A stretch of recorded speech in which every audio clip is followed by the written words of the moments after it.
एक सच बताऊं, ओवरथिंकिंग सिर्फ एक आदत नहीं है। यह धीरे धीरे आपकी खुशियाँ, आपकी नींद और आपका ईमान तक कमज़ोर कर सकती है। और सबसे ख़तरनाक बात, अक्सर लोग इसे सीरियस लेते ही नहीं। मैं बस थोड़ा ज़्यादा सोचती हूँ, मैं केयरिंग हूँ इसलिए ओवरथिंक करती हूँ। लेकिन क्या होगा अगर मैं आपको बताऊँ, ओवरथिंकिंग के पीछे अक्सर एक छुपा हुआ डर होता है और कभी कभी यह शैतान का वसवसा भी हो सकता है।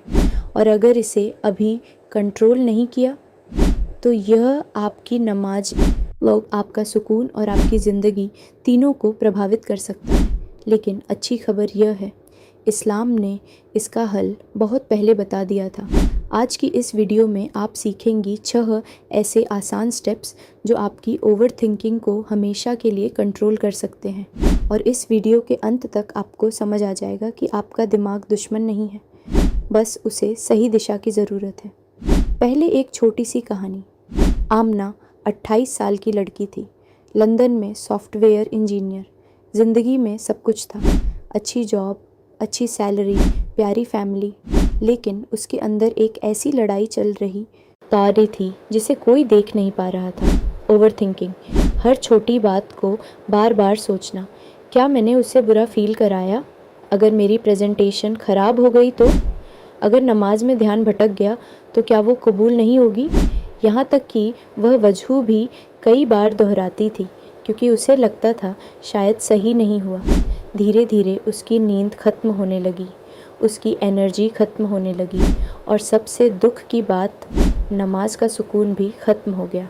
एक दिन नमाज के दौरान उसे इतना चक्कर आया कि वो लगभग गिर गई। उसी दिन उसने फ़ैसला किया, अब बदलाव ज़रूरी है। वो एक इस्लामी काउंसलर के पास गई। काउंसलर ने उससे सिर्फ एक आयत पढ़वाई, ला युकल्लिफुल्लाहु नफ्सन इल्ला वुसअहा, सूरह बकरा 286। मतलब अल्लाह किसी जान पर उसकी ताकत से ज़्यादा बोझ नहीं डालता। फिर उन्होंने एक लाइन कही जो आमना कभी नहीं भूल पाई। ओवरथिंकिंग तब शुरू होती है जब इंसान हर चीज़ को कंट्रोल करना चाहता है, लेकिन इस्लाम हमें सिखाता है कि कुछ चीज़ें अल्लाह पर छोड़ दो। और यहीं से आमना की ज़िंदगी बदलनी शुरू हुई। अब बात करते हैं उन 6 आसान स्टेप्स की जो हर मुसलमान लड़की को पता होने चाहिए। टिप 1, हर ख्याल सच नहीं होता। आपके दिमाग में आने वाली हर बात हकीकत नहीं होती। कभी कभी आपका दिमाग बस डर की कहानी बना रहा होता है। तो अगली बार जब दिमाग कहे सब लोग मुझे जज कर रहे हैं, तो खुद से पूछिए, क्या सच में, या ये सिर्फ मेरा डर है? टिप 2, वसवसों को पहचानिए। नबी सल्लल्लाहु अलैहि वसल्लम ने फरमाया, अल्लाह ने मेरी उम्मत के उन ख्यालों को माफ़ कर दिया है जो सिर्फ दिल में आते हैं, जब तक उन पर अमल न किया जाए। सही बुखारी। मतलब अगर आपके दिल में अजीब ख्याल आते हैं तो इसका मतलब यह नहीं कि आपका ईमान कमज़ोर है। कभी कभी यह सिर्फ शैतान के वसवसे होते हैं। टिप 3, कंट्रोल छोड़ना सीखिए। यहाँ एक सवाल, अगर सब कुछ आपको ही कंट्रोल करना है तो तवक्कुल किस चीज़ का नाम है?